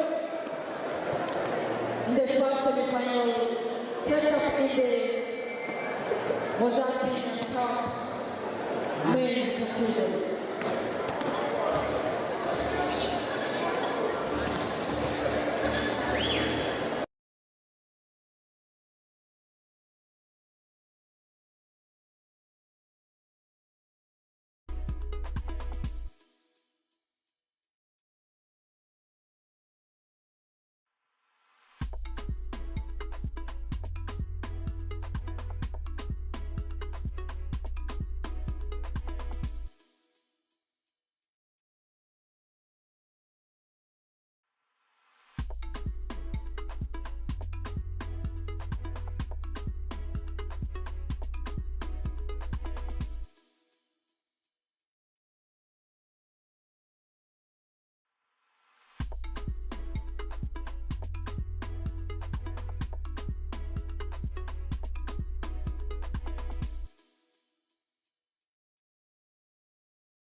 Prisons have a lot at stake.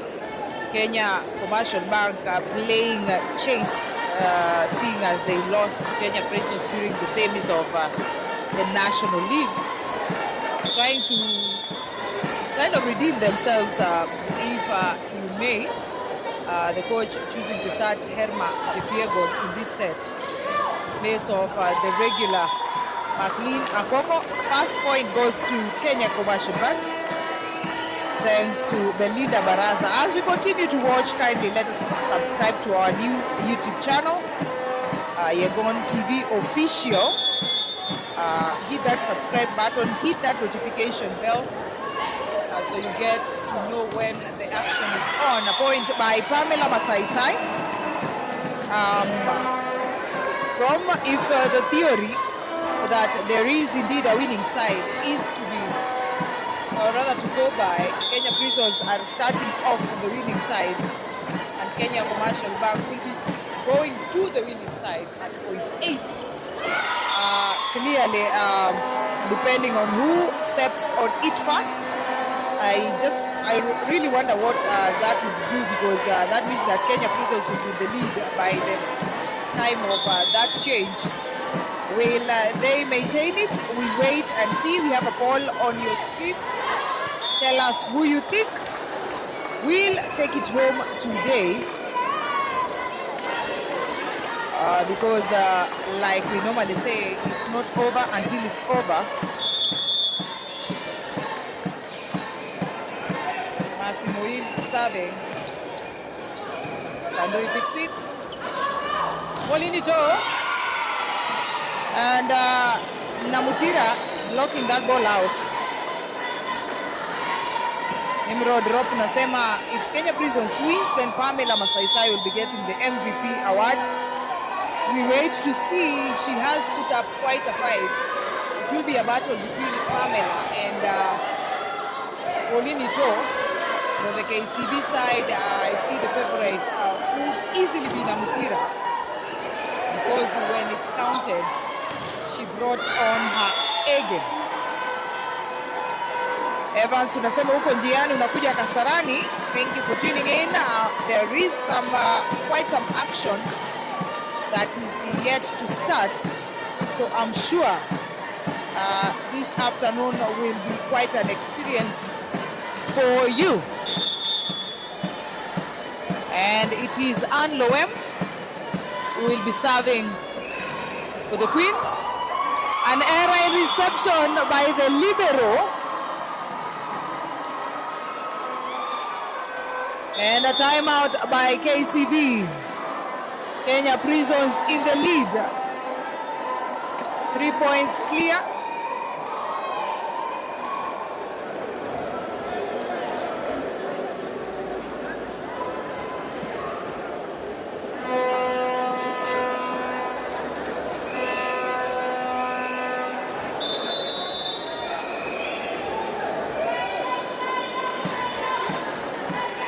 And Loem still serving.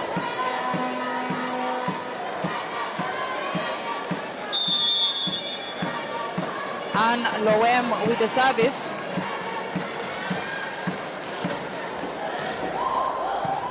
On to Namutira. Jesang secures that point. 3 points to 5.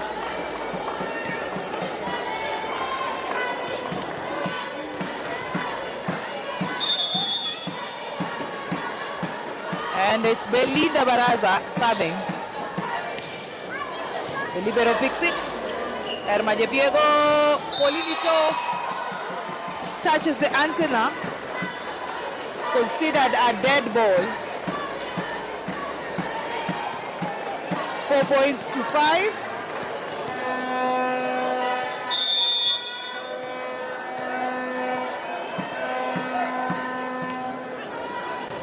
Polinito. Eldina picked by Namutira. Still in play. Eldina Sunday. Jesang. 5-5. Timeout for Kenya Prisons. Remember, the match coming up next is between Kenya Prisons men and Chema Volleyball Club.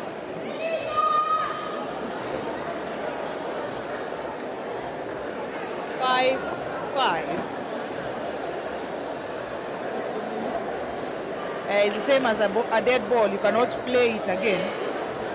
And no matter what you do, there's no bringing it back. That is what I mean, Richard.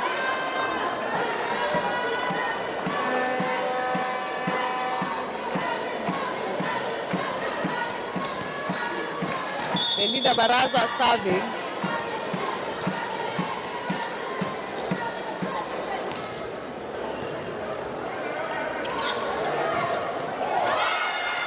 Meldina.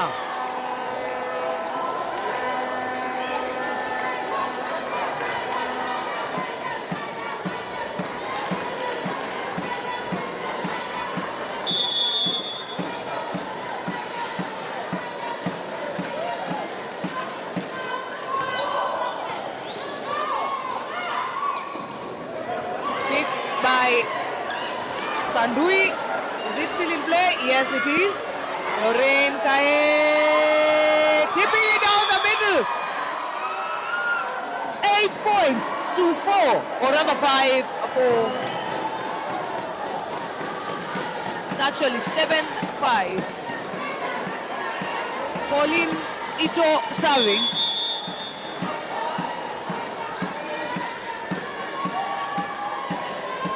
Gilbert Cheriot uko njiani unakuja Kasarani. Bora Chesang down the line. 6 points to 7. Nasema Prisons wako juu. The scores are 6 points for Kenya Commercial Bank and 7 for Prisons Queens. Another error in service. We switch sides. Kenya Prisons are the first to step onto the 8-point mark. It's not over until it's over. The match keeps going. Eldina Sande serving.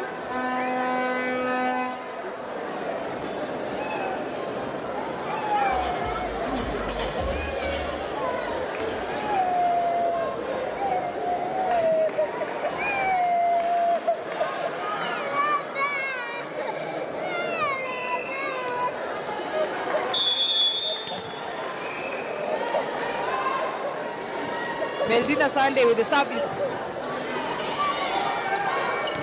Namutira and Irma failing to make that save.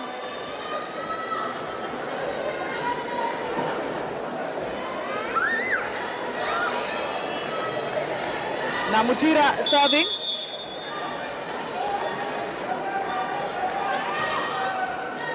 Easily picked. Asaisai. 9 points.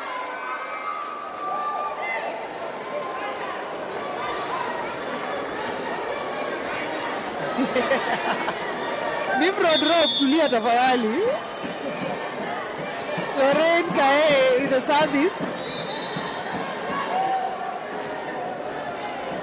Matthew Kichuko anasema Kenya Prisons all the best. Substitution, Namutira out. In comes Charlene Maiwa.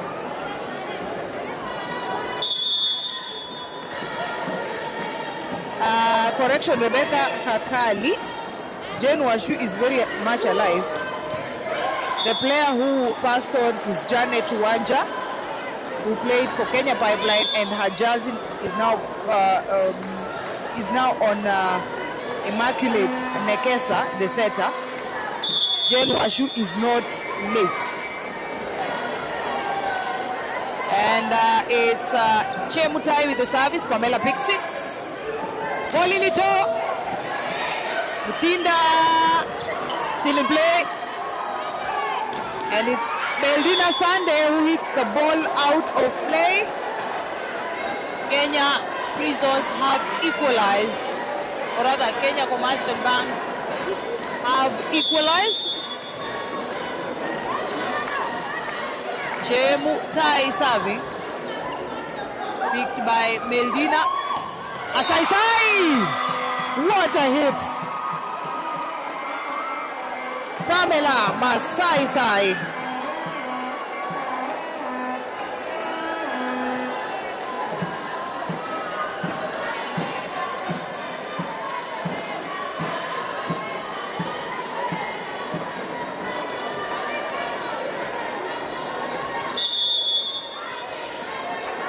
Herma Jepiegon serving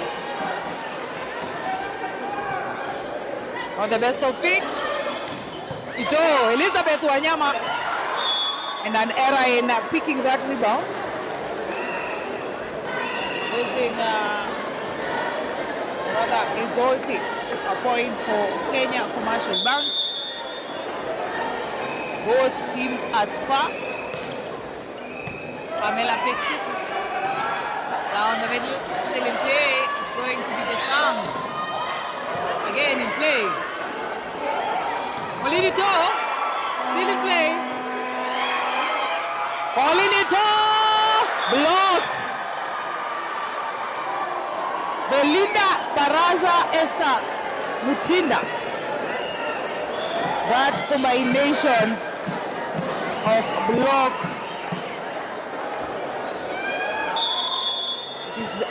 Immaculate Nekesa, who puts on Janet Wanja's jersey. They have soul rest in peace. Net touch. Pamela had sent that ball flying, but there was a net touch.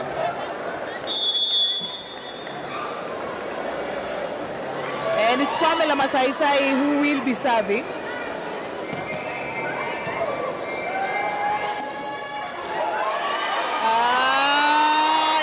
The best of sets again. Belinda or rather Massimo picks it. Jesang. Again, Jesang with that finish. 12 points to 11.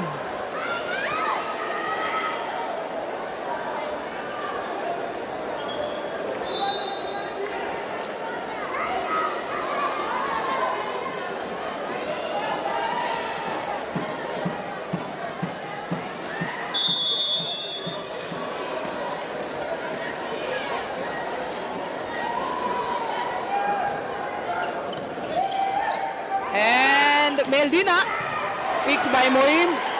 Esther Mutinda. Deborah Jesang. 13-11.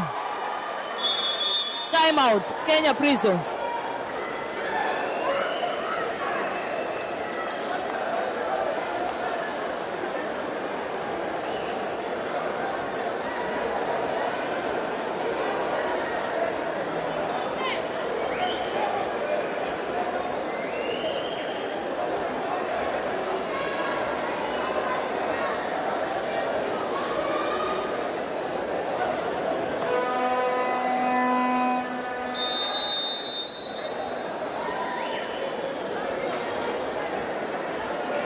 Nelson, umeanza kupeana habari za pongezi kwa Kenya Commercial Bank. It's too soon to do that. In this game of volleyball, a lot could change. However, they have an upper hand. That 2-point lead and just 2 points shy of taking this match. Deborah Jesang, player number 5, making quite the difference. 12-13. Stark, you're saying you're in support of Kenya Commercial Bank.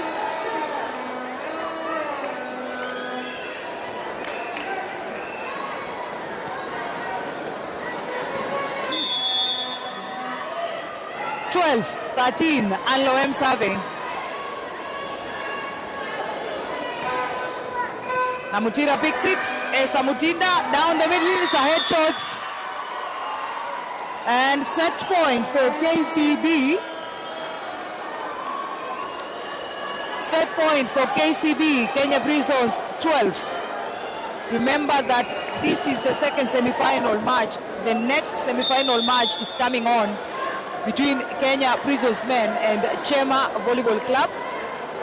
Chema are, and there it is, KCB.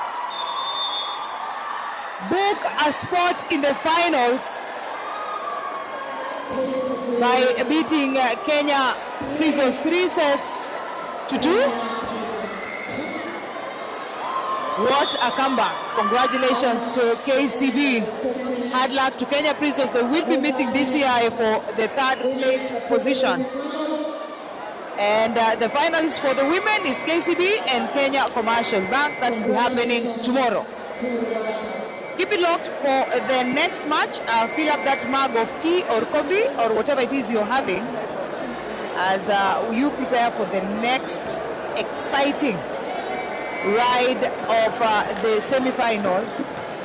Chema and Kenya Prisons men.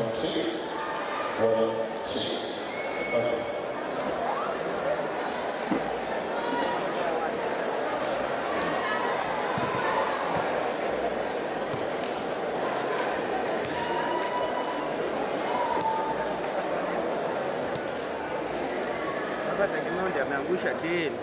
Hii inasemwa aje basi?